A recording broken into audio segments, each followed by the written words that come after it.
Welcome to episode 8. This is still season 4. Quite unexpectedly, the entire season has become about the Trinidad and Tobago general elections of 2020, and it's actually the fastest season we've recorded and released ever. I guess 2020 for you. Anyway, because we've brought you this far in the lead up to the elections and in the election analysis and the analysis of the results and the campaigns, etc., I mean, we couldn't leave you now.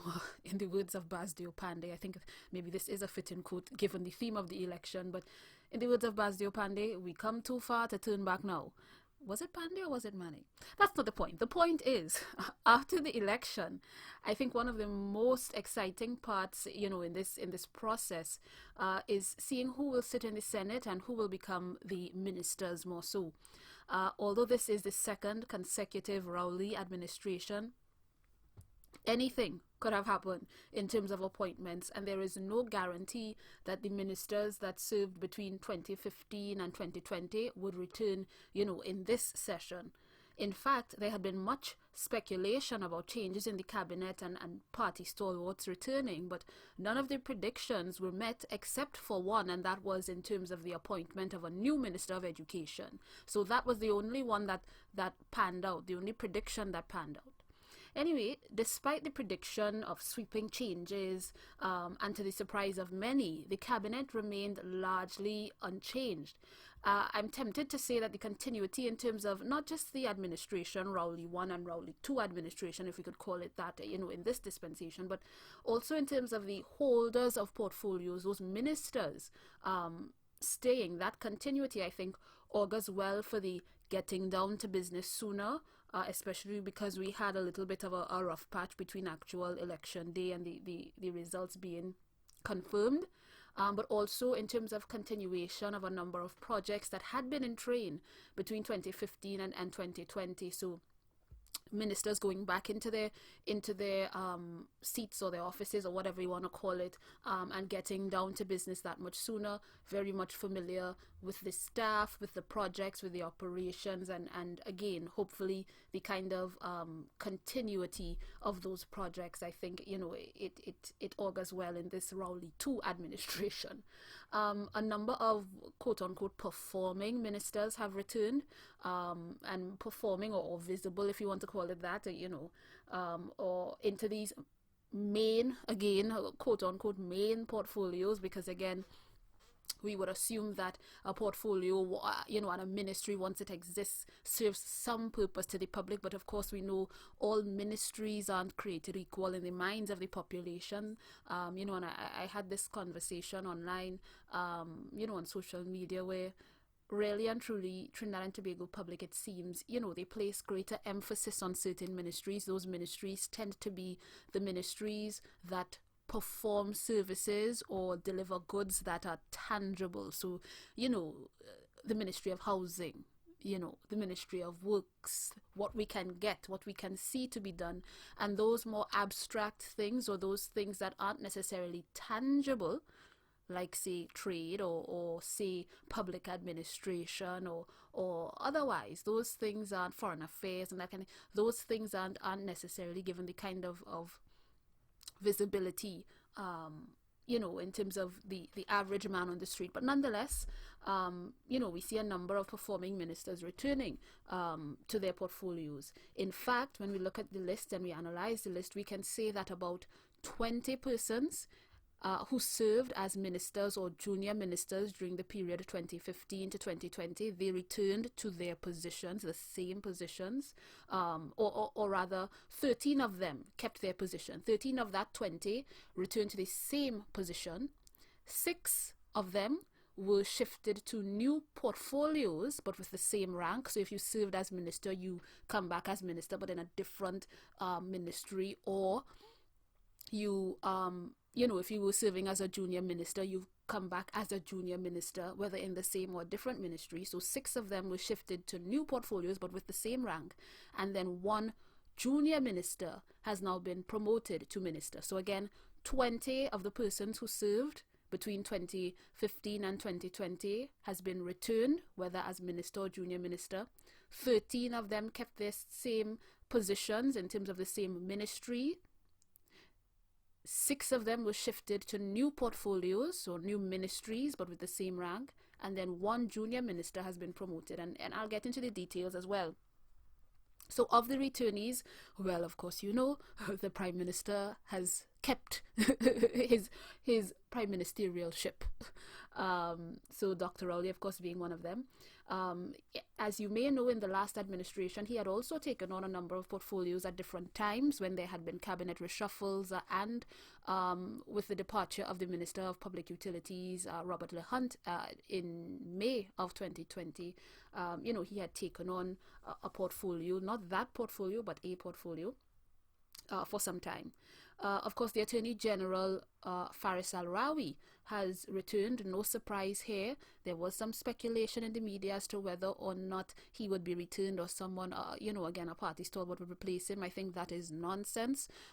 Even the most objective amongst us will argue or can argue that the Attorney General has done a good job.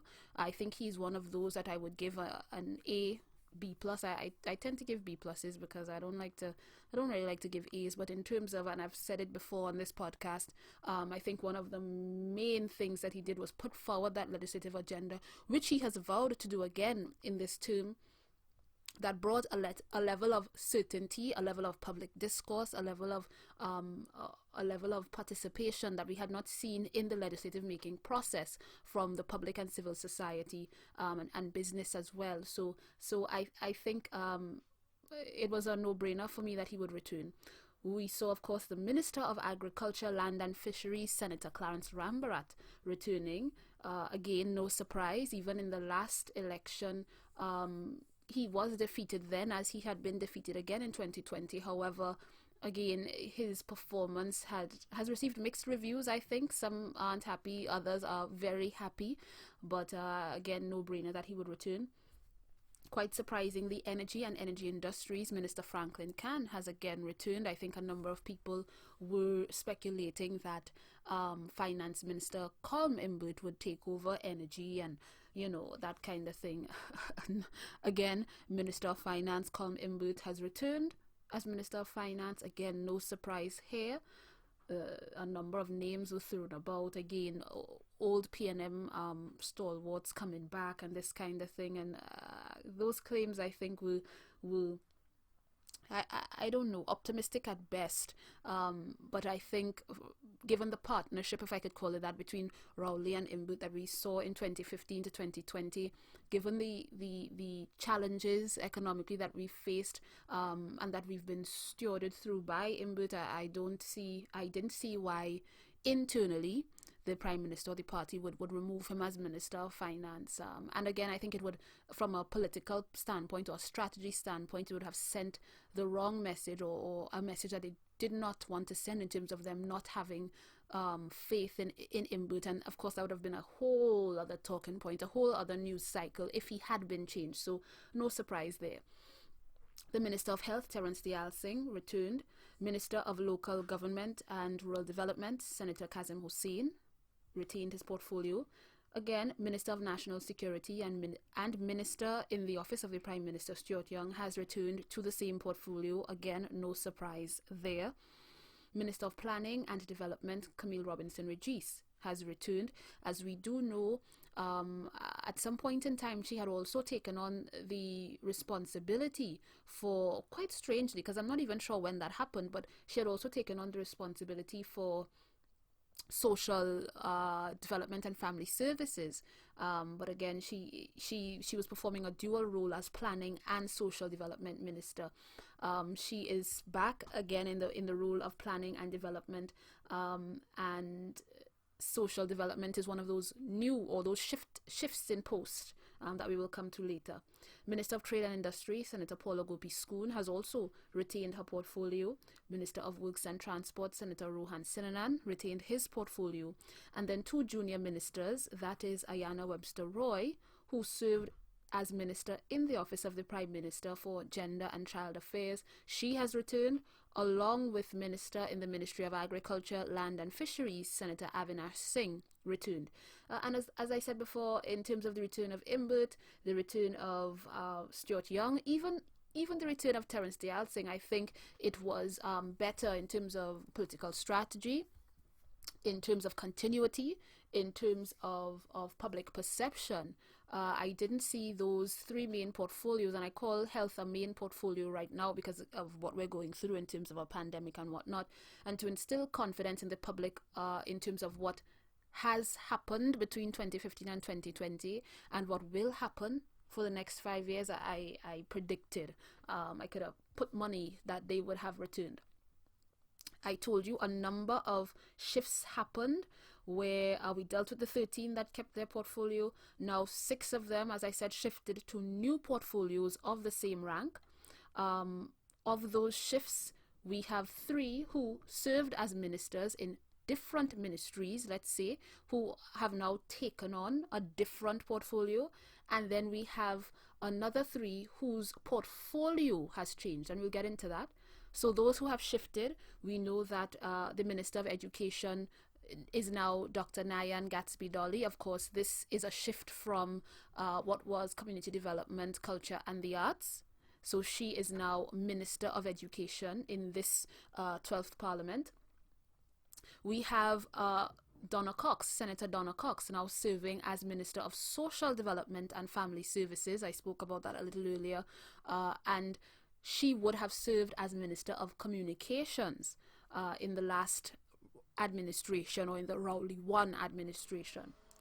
We also have a junior minister who has shifted. So Adrian Leonce, Minister in the Ministry of Housing and Urban Development in this administration. He would have previously served as Parliamentary Secretary in the Ministry of Public Utilities and then Parliamentary Secretary in the Ministry of Works and Transport in the Rowley 1 administration. And so now he is Minister in the Ministry of Housing and Urban Development.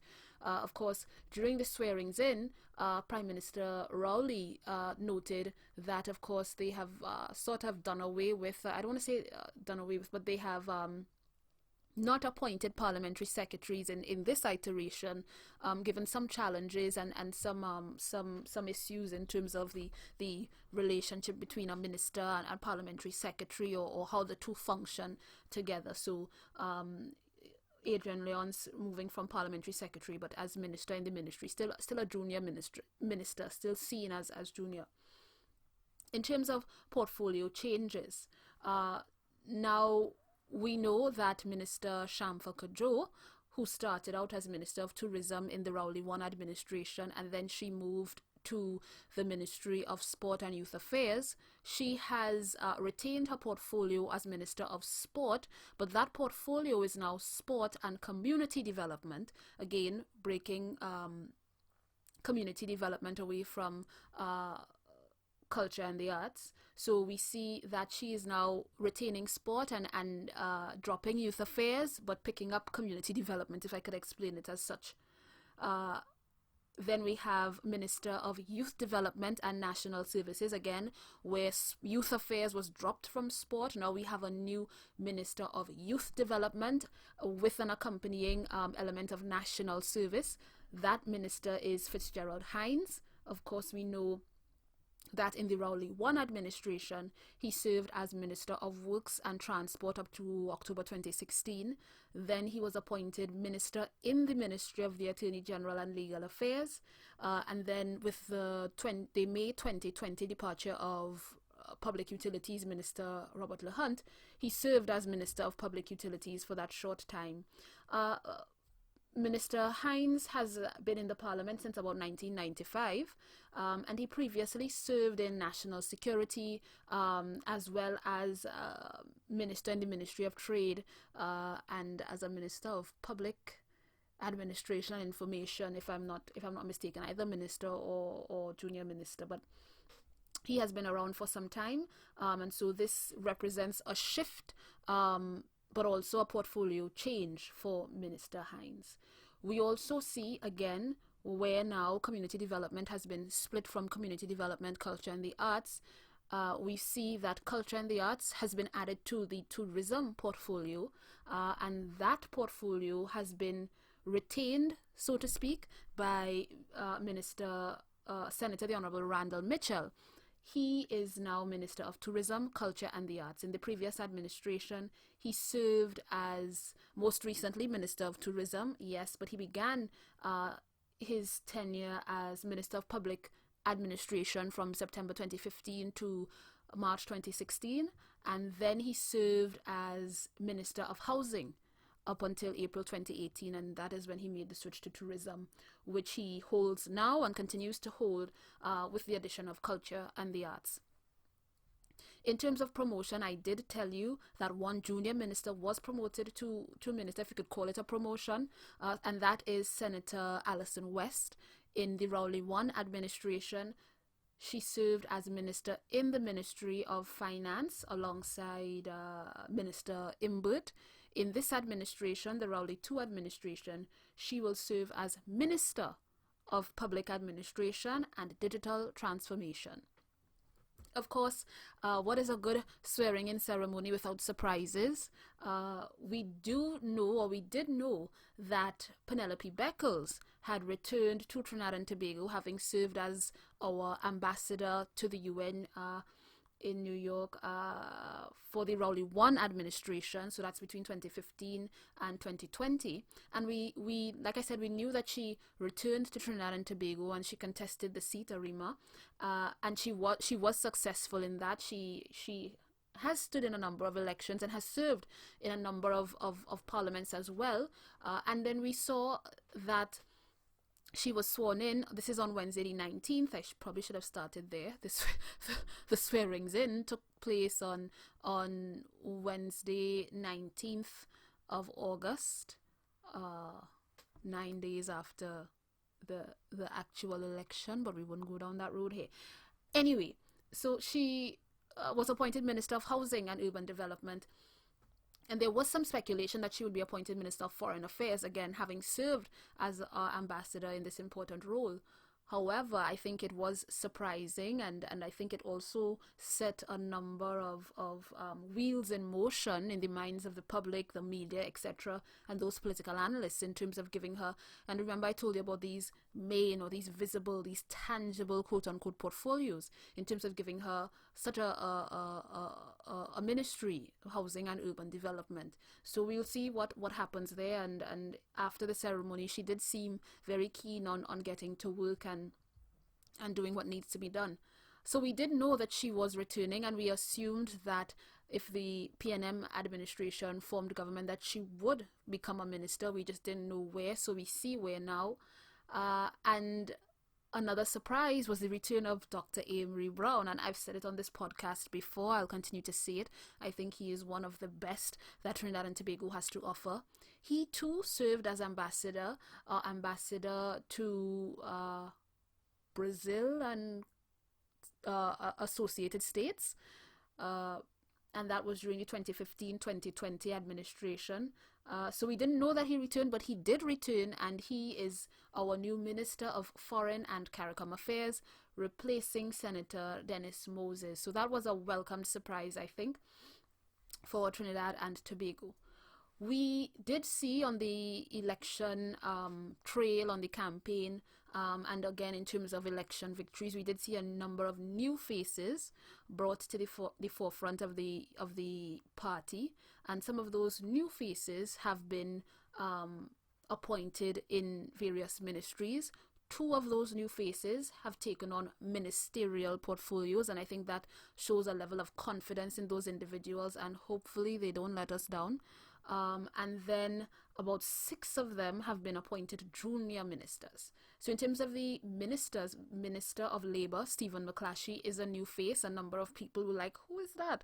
You know, when he came across our TV screen, but he is our new Minister of Labour. Another new face, Marvin Gonzalez, is also, I don't know if it's Gonzalez or Gonzalez. Trinidad and Tobago for you. Anyway, he is our new Minister of Public Utilities. Again, another new face, and people were quite surprised that he would be given an entire ministerial portfolio and, not just a minister in the ministry of, a junior minister.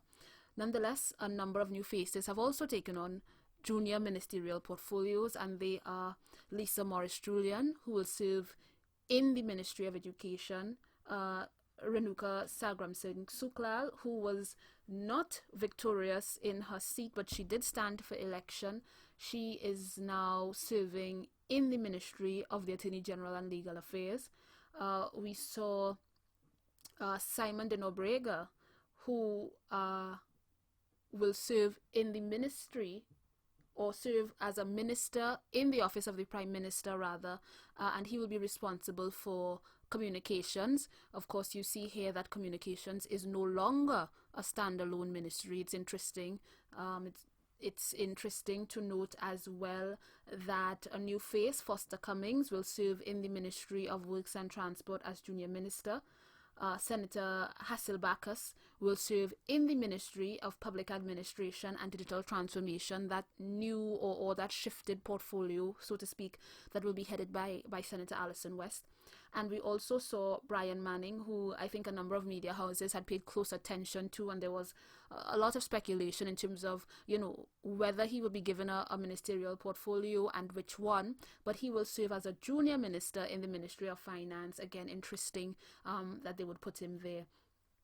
All in all, it's a cabinet of 22 members, including the Prime Minister, with 8 junior members or 8 ministers in the Ministry of XYZ. And in terms of some of the highlights of the constitution of this cabinet under the second Rowley administration, I want to address some key areas, and I know your ears might have perked up at key things. And I mean, a number of these things we would have addressed previously on the podcast, or I would have addressed in related spaces and related pieces.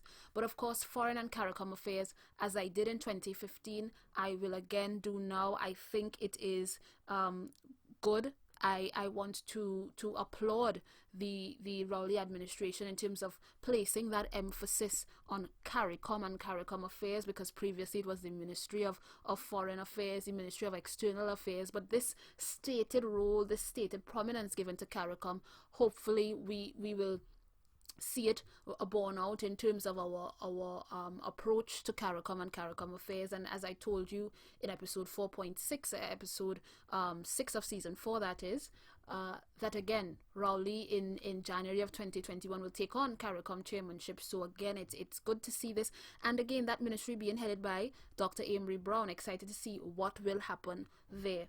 Another important shift or portfolio that I'd like to flag is that trade and industry, I believe, according to the letter I saw, is now trade, industry and enterprise development. Before, enterprise development was coupled with labor. An interesting coupling there, but definitely business development and trade go hand in hand. So it'll be interesting to see what happens in that regard. The standalone ministry for youth, again, a key development in Trinidad and Tobago. For the first time in the history of Trinidad and Tobago, youth have been given a separate portfolio, and given the kind of prominence that it deserves. And again, in this period of our global history, we are seeing perhaps the largest portion of youth, the largest youth population that the world has ever seen. And so making a case for that, I think, is important. I know one of the challenges there, and I said it on my on my social media, I had a little bit of problem with Senator Hines being the one at the forefront of that ministry. And it's not just an ageist thing. I think he does have a lot to add to the portfolio, having served this long. I understood why they did it, because he is the PNM's youth officer. However, I do believe that in the current dispensation, given all that we're going through globally, given the dynamism of life in the 2020s, and the advances in technology, it's a different world. And I think the experience of youth in this moment is important. I would have liked to see perhaps a junior minister, again, somebody who is closer to that youthfulness. Again, I'm trying not to be ageist. It's not an ageist comment. but again, somebody who would have experienced that youth a little more recently. Again, perhaps a Jason Williams. I'd have liked to see a junior minister being appointed there, and again, to help bridge that divide, that generational divide that we oftentimes speak about. But undoubtedly, having that ministry, and again, perhaps now amplifying it from more than just a directorate within the ministry, but now giving it the prominence and focus that it deserves, I think we should be able to advance in terms of our youth development strategies by leaps and bounds. I know that in the last administration, they were working on a national youth policy and an updating of the old policy. I hope that work continues apace and that we see new and innovative initiatives and projects of the ministry that will aid in our youth development. I spoke a little bit about the aligning of tourism and culture, or tourism, culture, and the arts, as the ministry is now called.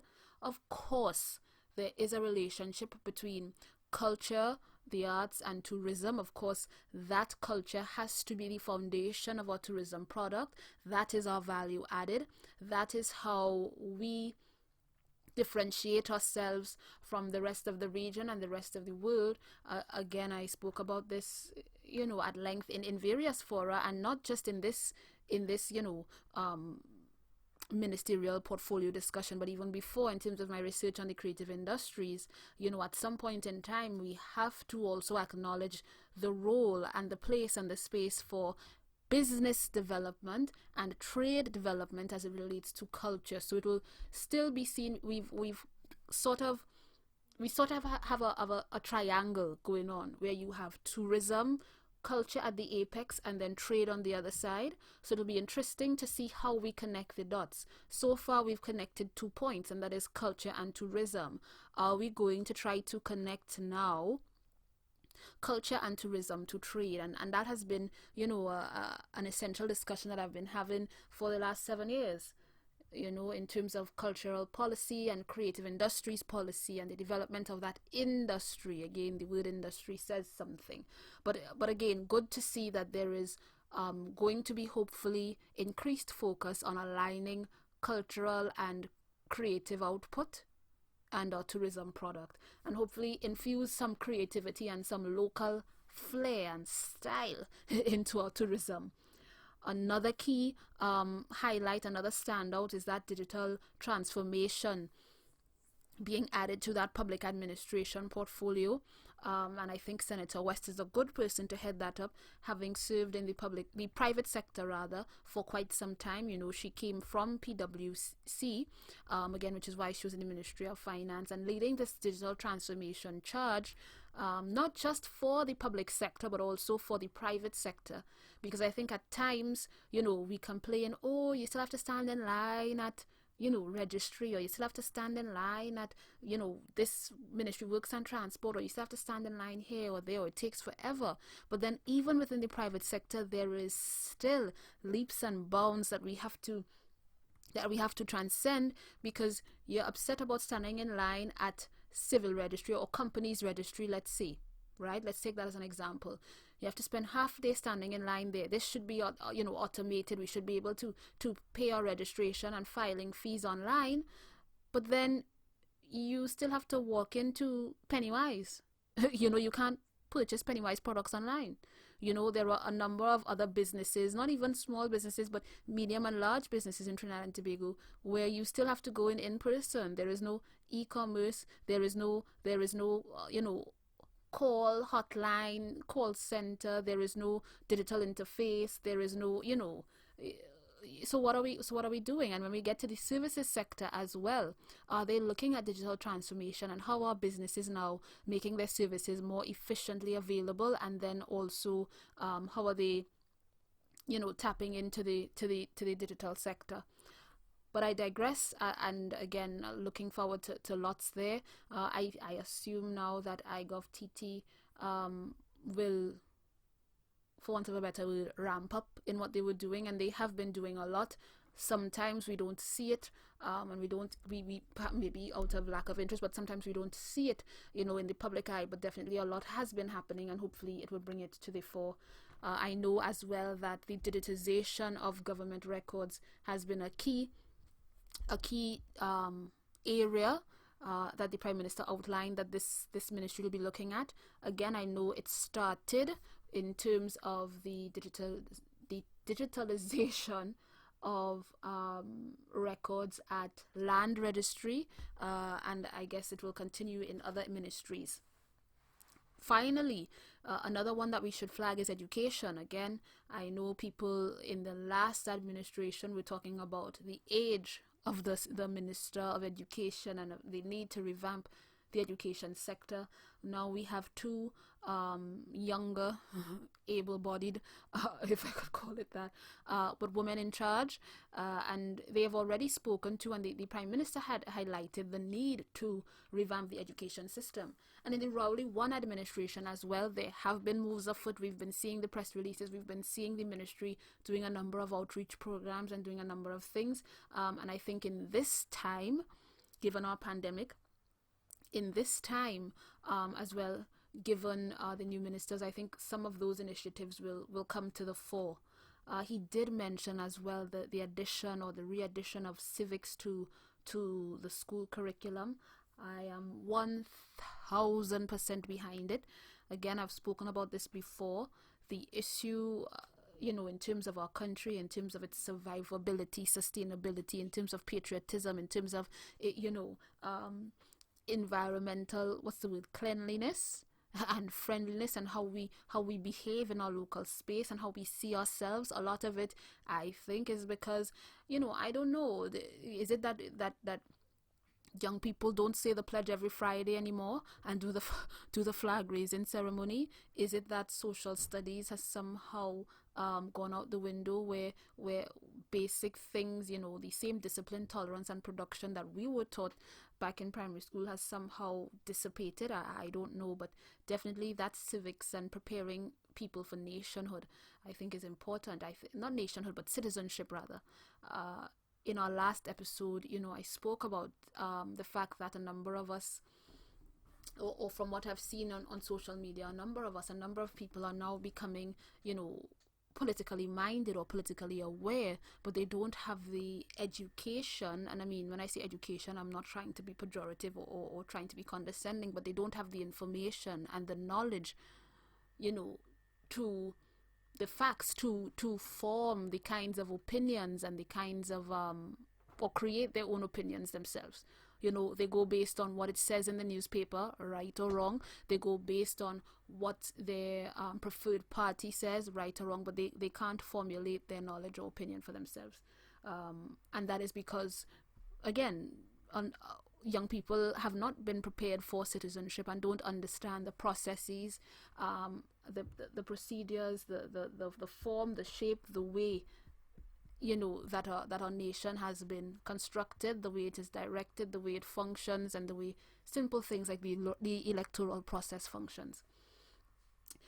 In this pandemic, we also know that a hot topic is homeschooling and education for young people, given our social distancing requirements and what will happen there. I believe that on Friday, the 28th, the Ministry of Education will host a press conference after a series of consultations with stakeholders to sort of reveal what will happen. They did say that they are looking at broadcasting and a number of mechanisms, providing laptops to students who don't have laptops. I don't know if an economic needs test will be done or how they will do that, but definitely education sector revamp is on the cards.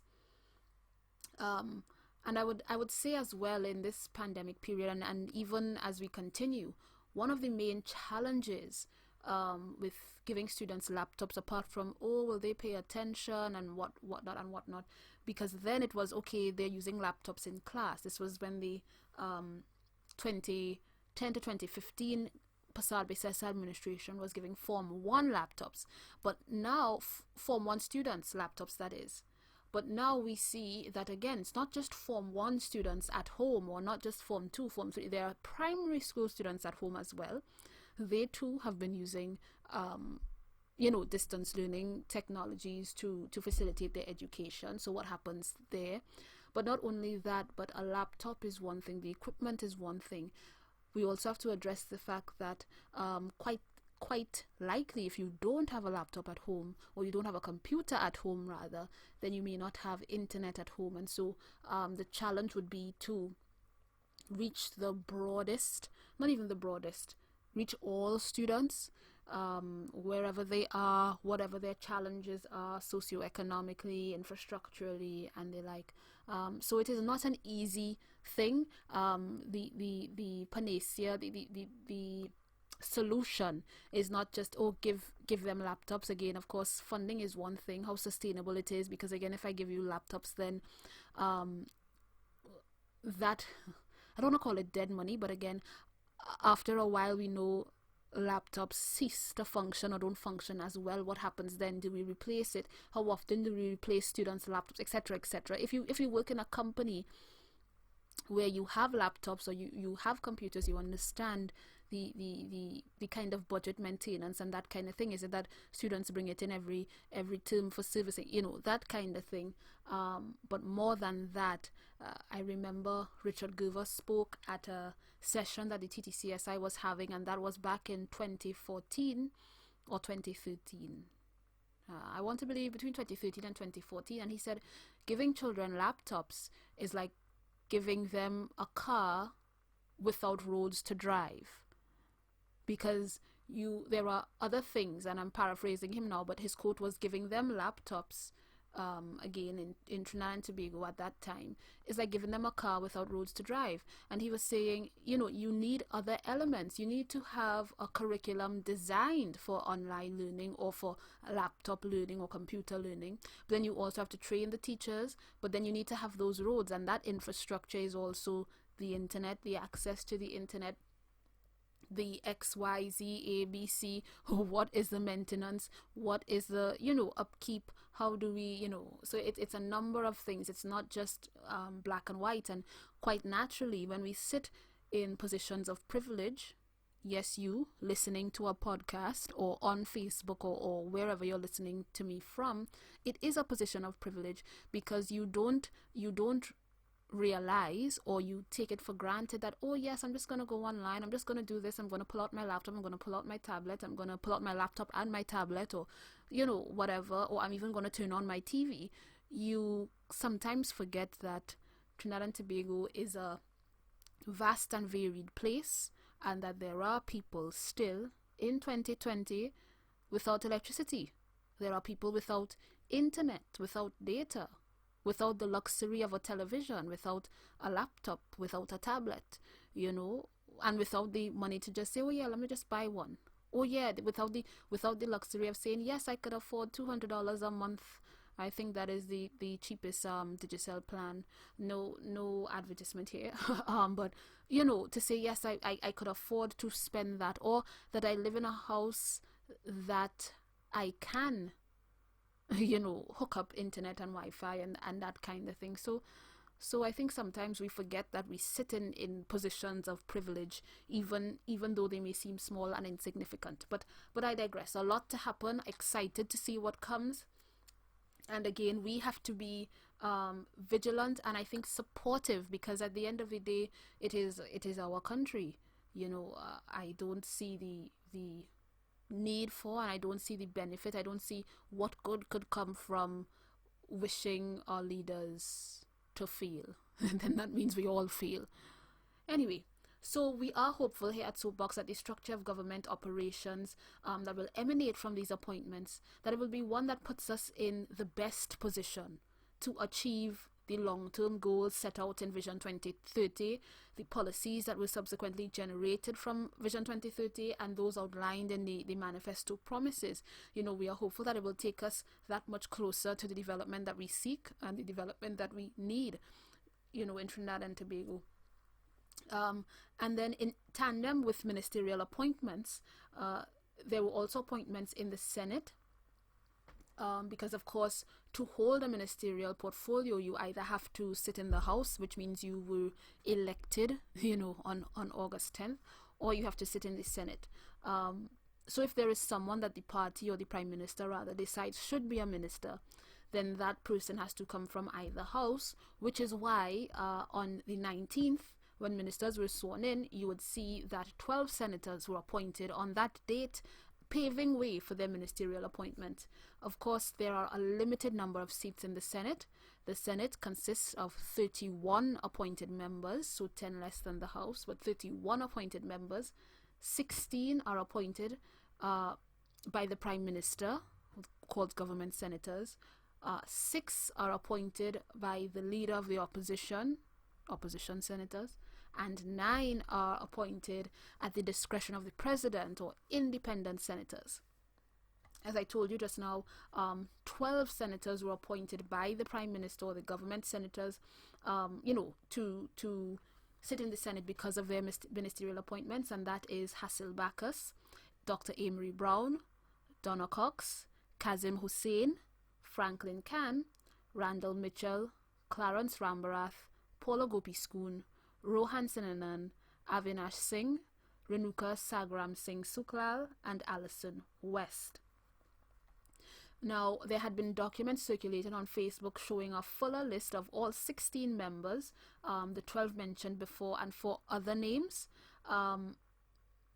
Some names, I think maybe 1 or 2, we hadn't heard of before. But of course, it brings to mind 2 issues, and that is, where is Jason Williams?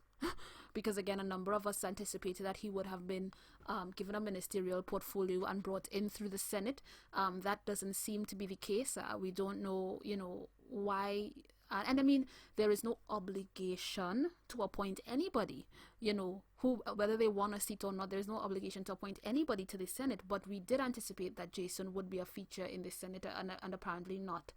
That initial list was also a little worrisome because on the date of the swearing in, the media did ask the Prime Minister whether or not Christine Kangaloo would return as President of the Senate, and he said at that time he is still considering it. But he did confirm that House Speaker Bridget Anisette George will retain her position as Speaker of the House. So it was a little bit strange that he would confirm one and not the other. And then again, this list floating around was a bit worrisome because we didn't see Christine's name on it, but we also didn't see, like I said, anyone who could have, again in our estimation, sat as President of the Senate. Needless to say, confirmation from the Parliament this evening did say that Christine Kangaloo will return as Senate President, and we expect that from the list of senators put forward by the PNM or by the government, that Nigel de Freitas will return as Vice President of the Senate. So we anticipate that there will be no change there. But on Friday the 28th, when Parliament meets for the first time in this sitting, that we will know for sure.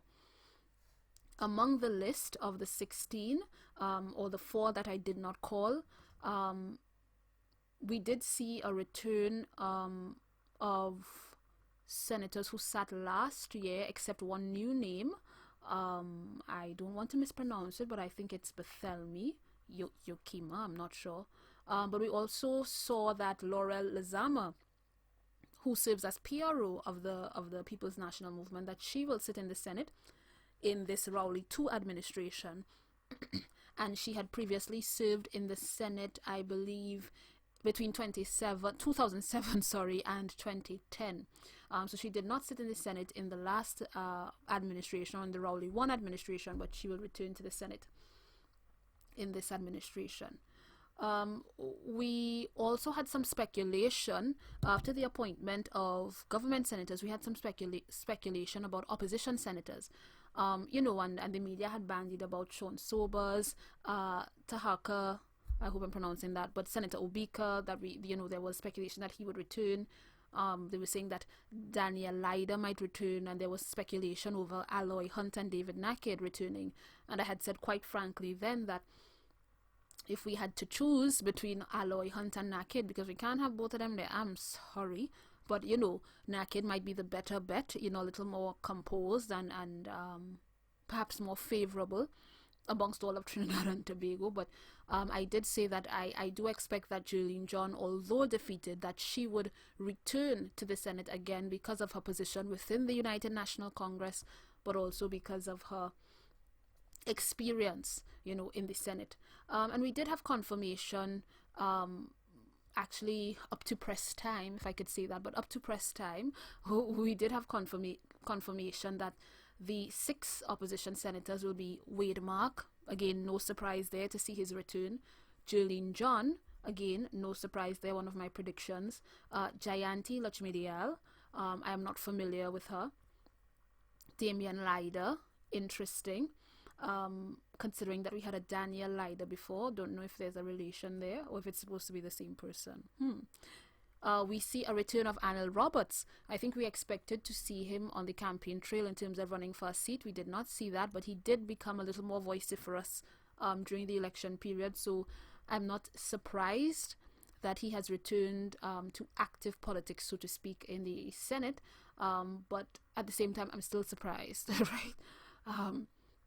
Because now one has to wonder if the UNC was victorious, whether or not Annal Roberts would have returned as a minister. Isn't that an interesting thought?